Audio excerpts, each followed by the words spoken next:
जरूरत थी एक मासूम बच्ची पर इस तरह दमन करने की? क्या जरूरत थी उन छात्रों पर आंसू गैस चलवाने की, उन पर लाठियां बरसाने की, उन पर वाटर कैनन्स चलवाने की? क्या जरूरत थी उन नौजवान लड़कियों को जलील करते हुए उनके कपड़े फाड़ने की, उनको बेरहमी से गंदी तरह पिटवाने की? देश के युवाओं पर पैलेट गन्स और AK-47 चलवाने की क्या आवश्यकता थी?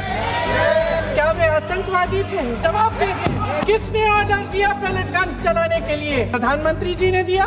गृह मंत्री जी ने दिया? जवाब देंगे? पूरा देश पूछ रहा है, सिर्फ कांग्रेस पार्टी नहीं पूछ रही है, पूरा देश पूछ रहा है। और आपकी जिम्मेदारी बनती है कि आप इस सवाल का जवाब दें। क्यों डरते हैं आप इस देश के नौजवानों से? क्यों डरते हैं आप इस देश की बुलंद आवाज से? और उस आवाज को दबाने का हक आपको किसने दिया है? कुछ दिनों पहले हम राम मनोहर लोहिया अस्पताल गए थे।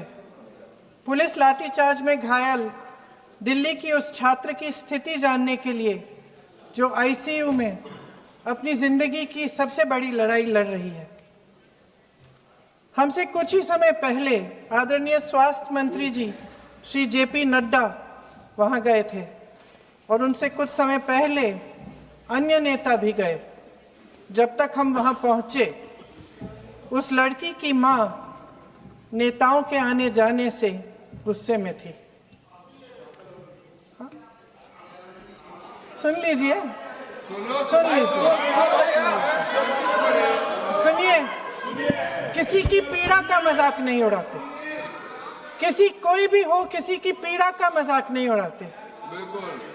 आप संसद में बैठे हैं, निशिकांत जी आप बना रहे हो। जब तक हम वहां पहुंचे, उस लड़की की मां नेताओं के आने जाने से गुस्से में थी। किस लिए आए हो? उसने ICU के दरवाजे के बाहर खड़े होकर हमें पूछा। हमारे सामने कांपते हुए हाथ जोड़े कहने लगी कि धन्यवाद, आप आए हैं, ठीक है, मगर मुझे किसी से नहीं मिलना, मुझे किसी से बात नहीं करनी। महोदय, उस मां की पीड़ा से उसका पूरा शरीर कांप रहा था, लेकिन उसने दृढ़ आवाज में कहा, सुबह से बड़े बड़े लोग यहां आ रहे हैं, एक के बाद एक वीडियो बना रहे हैं, वह भी आए जिन्होंने मेरी बेटी का ये हाल किया है। किस लिए? उसने हमसे पूछा। किस लिए? मेरी बेटी की बलि तो चढ़ गई है, लेकिन उसे कुछ भी हो जाए तो मैं उसके लिए अपने आप लड़ूंगी। मुझे किसी की मदद नहीं चाहिए, मैं अकेले लड़ लूंगी। महोदय, शायद मुझे यहाँ खड़े होकर सबके सामने ये बात नहीं कहनी चाहिए, मगर उस माँ की गुहार ने मुझे शर्मिंदा किया। उसके दिल के टूटने की वो आवाज़ जो अस्पताल की दीवारों से में गूंज रही थी, मेरे मन में अभी भी गूंज रही है। इसलिए उस माँ की इजाज़त लिए बिना मैं आपके द्वारा आदरणीय प्रधानमंत्री महोदय जी और आदरणीय गृह मंत्री महोदय जी से पूछना चाहती हूँ कि क्या ज़रूरत थी एक मासूम बच्ची पर इस तरह दमन करने की?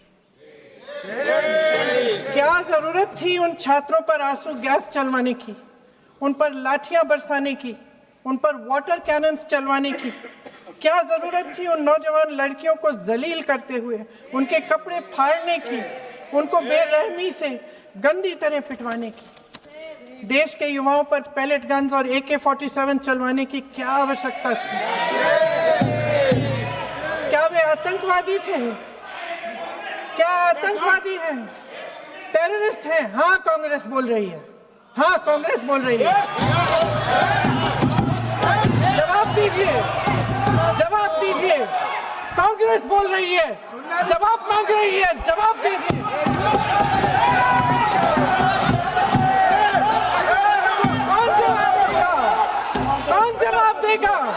गृह मंत्री जी जवाब देंगे। किसने ऑर्डर दिया? किसने ऑर्डर दिया पैलेट गन्स चलाने के लिए? किसने ऑर्डर दिया? आपके माध्यम से मैं पूछती हूँ अध्यक्ष महोदय, किसने ऑर्डर दिया? प्रधानमंत्री जी ने दिया? गृह मंत्री जी ने दिया? जवाब देंगे? पूरा देश पूछ रहा है।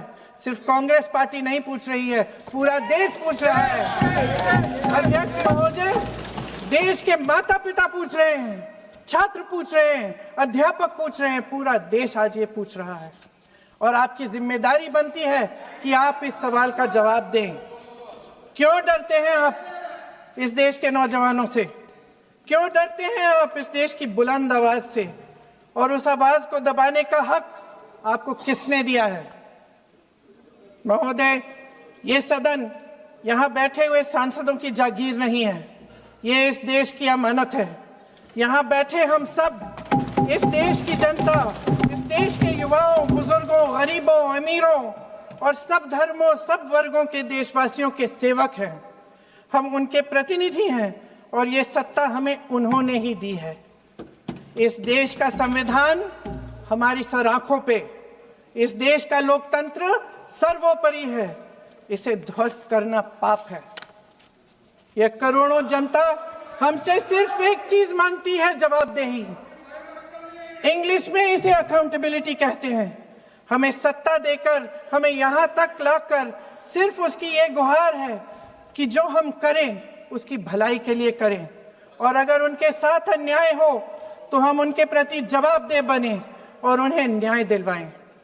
पिछले दिनों हजारों बच्चे सड़क पर उतरे, उन्होंने अपनी पीड़ा व्यक्त की। गांधी जी के दिखाए हुए रास्ते पर अहिंसा और सत्य को अपने दिलों में रखते हुए गाते, मुस्कुराते हुए शांतिपूर्वक प्रदर्शन किया। लोकतंत्र के सबसे पवित्र सिद्धांत के तहत उन्होंने अपनी आवाज उठाने का अधिकार कायम किया।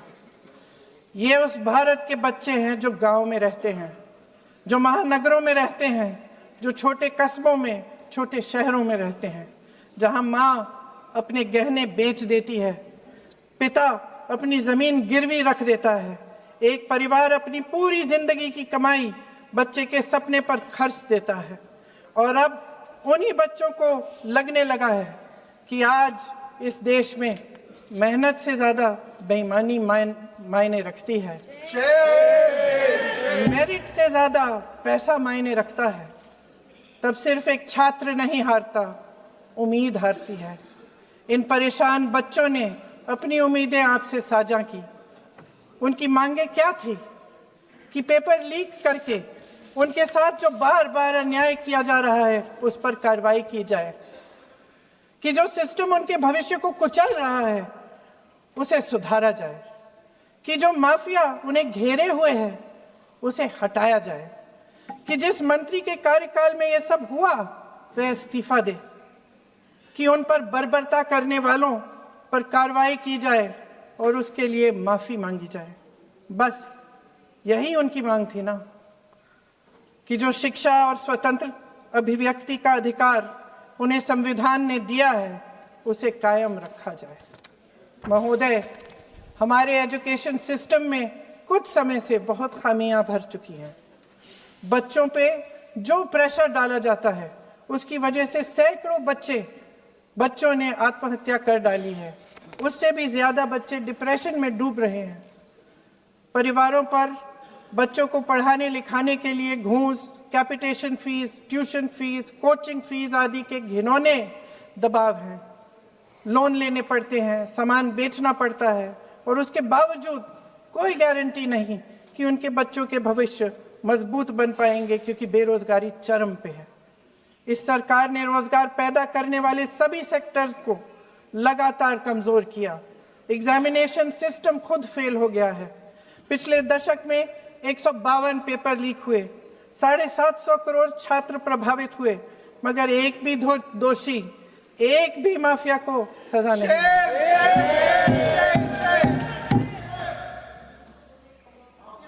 हमारे एजुकेशन में आरएसएस के प्रचारकों को भर भर कर उसे खोखला बना दिया है।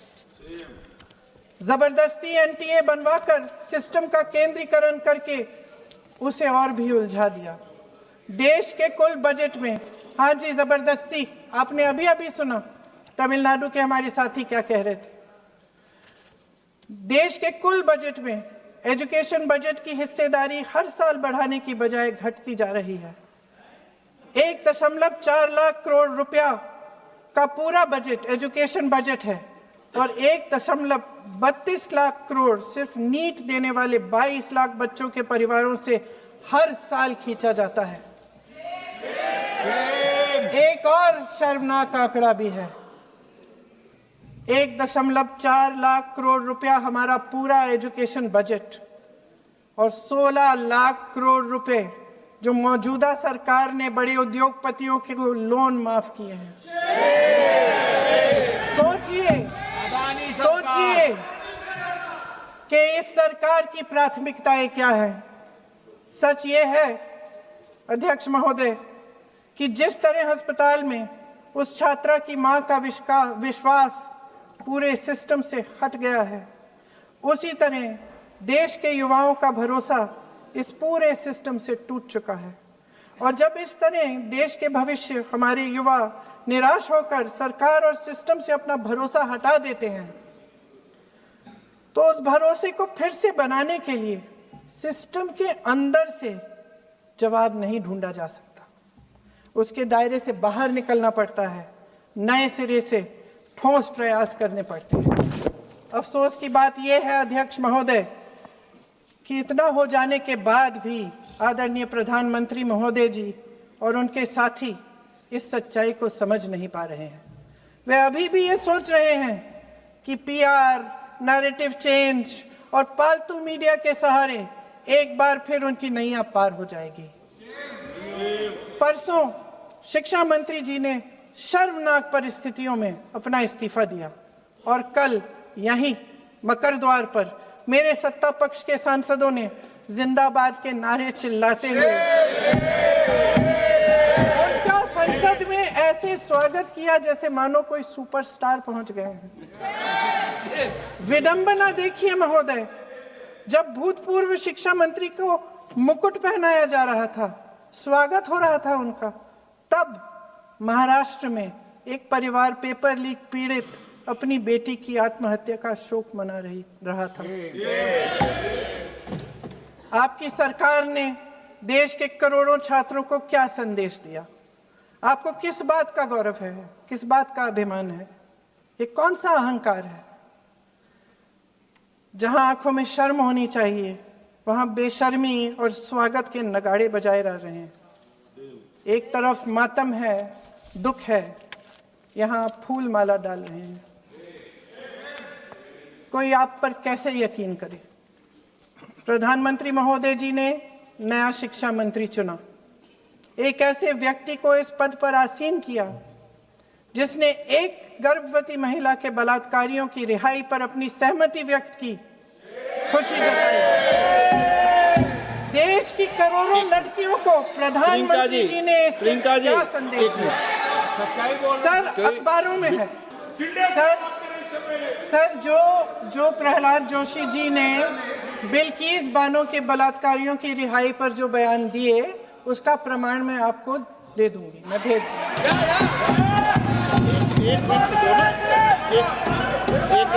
मैं ऑथेंटिकेट कर लूँ।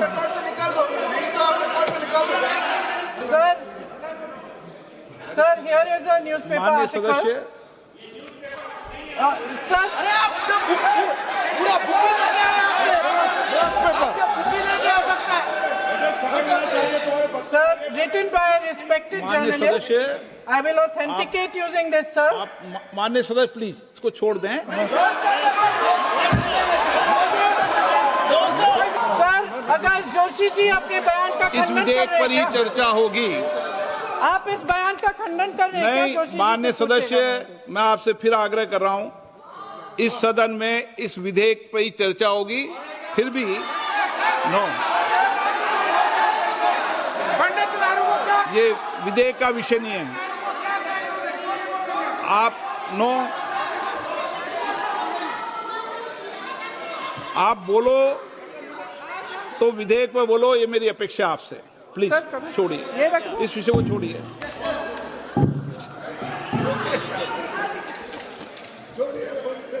आज हम सदन पटल पर एक ऐसे विधेयक में संशोधन पर डिबेट कर रहे हैं जो 2024 में पारित हो चुका था, और इसमें मुख्य संशोधन यही है कि पेपर लीक के अन्य अपराधों के लिए सजा बढ़ाई जाएगी। मगर जब से ये विधेयक पारित हुआ तब से अब तक इस सरकार ने एक भी अपराधी को सजा नहीं दी। आपने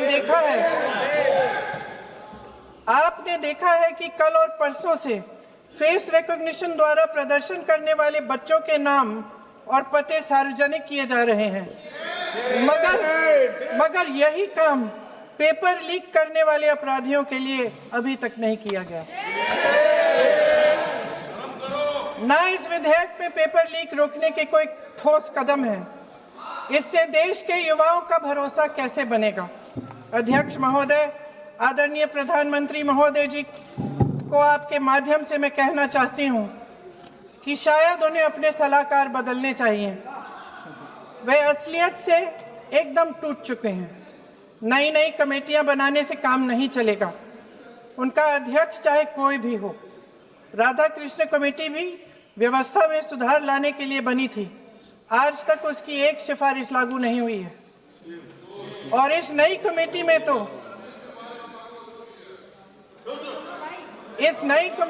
तो एक एक्स-आईबी चीफ, फिर चिल्लाएंगे, एक एक्स-आईबी चीफ, एक आईटी कंपनी के मालिक और एक गौमूत्र के विशेषज्ञ भी हैं।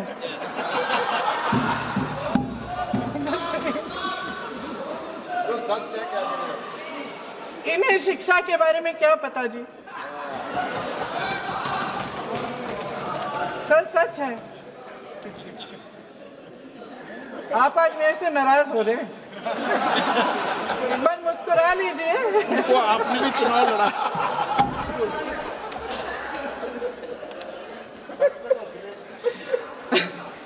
सर, फास्ट ट्रैक कोर्ट्स का रिकॉर्ड पहले से ही बहुत खराब है। वैसे भी कल की सुनवाई में सीबीआई का वकील पेश ही नहीं हुआ। संसद में विपक्ष को दोषी ठहराने से, खोखले राजनीतिक खेल खेलने से काम नहीं चलेगा। आप जेन जी का भरोसा वापस जीतना चाहते हैं तो नए एंगल से अपने फोन से नए वीडियो बनाने से नहीं होगा।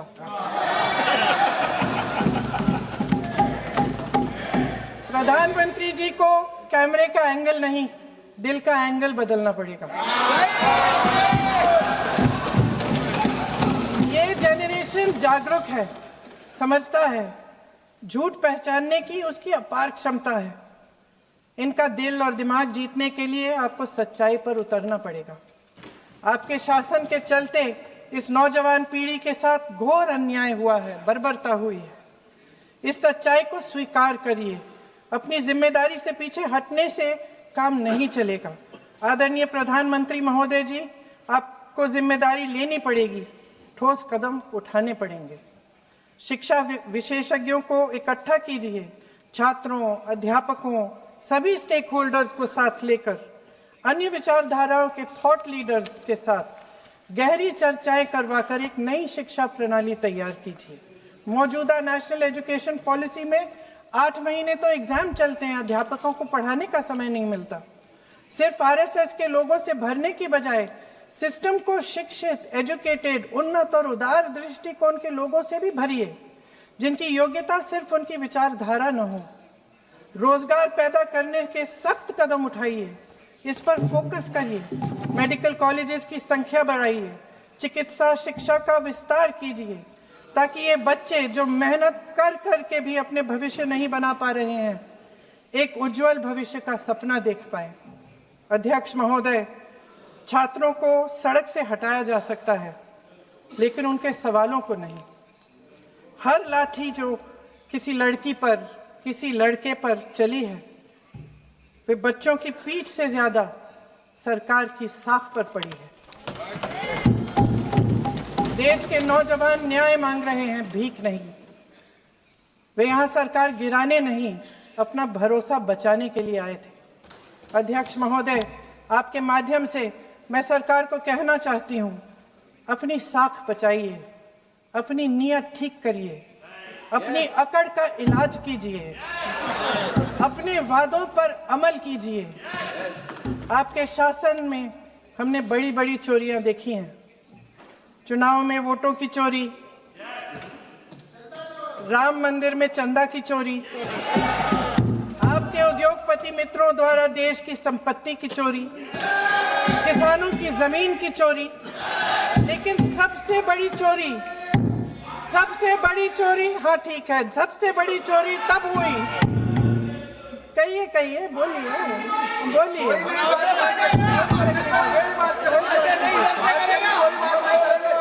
सुन लीजिए, शांति से सुन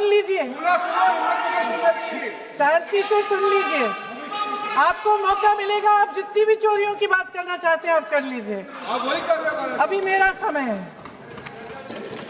सबसे बड़ी चोरी तब हुई जब देश के नौजवानों के भविष्य, उनके सपने चुराए गए।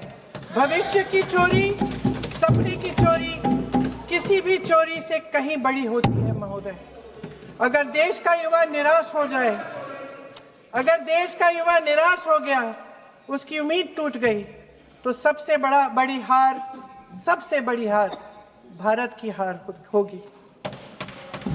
और हम कांग्रेस और विपक्ष के लोग जान दे देंगे, मगर भारत की हार नहीं होने देंगे। जय हिंद। सर अब तो मुस्कुरा लीजिए, भाषण खत्म।